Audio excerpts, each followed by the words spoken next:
হচ্ছে যে বাধাগুলো আছে ওগুলো কিন্তু হচ্ছে আমাদের গবেষণা প্রতিষ্ঠান centre for governance studies CGS ও নেদারল্যান্ডস দূতাবাসের যৌথ আয়োজন অন্তর্ভুক্তিমূলক রাজনীতি, নারী ও তরুণ নেতৃত্বের অভিযাত্রা শীর্ষক আলোচনা। এতে যোগ দেন রাজনীতিবিদ, বিদেশি কূটনীতিক সহ নাগরিক সমাজের প্রতিনিধিরা।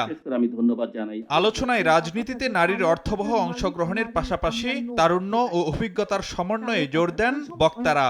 নারীদের অবস্থান পলিটিক্সে অত্যন্ত শোচনীয়, এখনো শুধু পলিটিক্সে না, সব জায়গায়। যদি আমরা পার্লামেন্টের দিকে তাকাই, আমরা এখানে দেখব যে নারীদের আলটিমেট যে আমাদের রিপ্রেজেন্টেশন এখানে থাকে, ইটস ভেরি নমিনাল। পুরুষতান্ত্রিকের মনোভাব আমাদের মধ্যে আছে, এটা তো সত্য।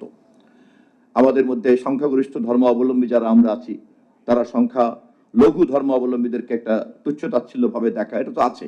এ সময় কেবল রাষ্ট্রীয় পর্যায়েই নয়, দলগুলোর ভেতরেও সংস্কারের তাগিদ দেন রাজনীতিকরা। রাজনৈতিক দলগুলোর সংস্কারটা খুবই প্রাধান্য দেওয়া উচিত, তা না হলে কিন্তু আমরা যতই আলোচনা করি আমরা সেইভাবে নারীদের সামনে নিয়ে আসতে পারবো না। 3 জন ছাত্র প্রতিনিধি, কিন্তু কোনো ছাত্রী প্রতিনিধি আমরা দেখি নাই।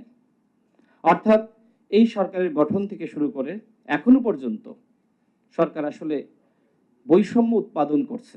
যে ঐক্যমত কমিশনটা হচ্ছে, স্যার এখানে আছেন, ওখানেও তো অনেক বড় বড় দলের রিপ্রেজেন্টেশন নাই, আমাদের নাই, আর অনেক দলের নাই। তো ওই ঐক্যমতটা কি ইনক্লুসিভ হলো, টেকসই হলো? ওটা টিকবে না, এটা টেকসই হবে না, হওয়ার কোনো নজির নেই পৃথিবীতে, ওটা চাপিয়ে দেওয়া হবে। অনুষ্ঠানে ঢাকায় নিযুক্ত নেদারল্যান্ডসের রাষ্ট্রদূত বলেন, গণতন্ত্রকে এগিয়ে নিতে আলোচনার বিকল্প নেই। To listen to each other and really to understand what are the views from different other parties, from young people, from women groups, from marginalized groups. Dialogue should be a real dialogue.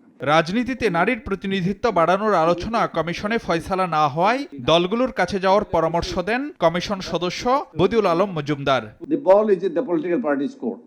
আপনারা যারা এই নারীর প্রতিনিধিত্ব বাড়াইতে চান, যে we need to go to the political parties and we need to convince them. 5-5বার একাধিকবার আমরা এটা আলোচনা করেছি, কিন্তু we got no higher. Unfortunately patriarchy has won. ঐক্যমত্য কমিশনের কার্যক্রমে প্রধান উপদেষ্টা হস্তক্ষেপ করেননি বলেও স্পষ্ট করেন বদিউল আলম মজুমদার। সবচেয়ে বেশি লড়াই করেছে ফারুক ভিয়া, রবিন, সময় সংবাদ, ঢাকা। ওই যে টনটিকে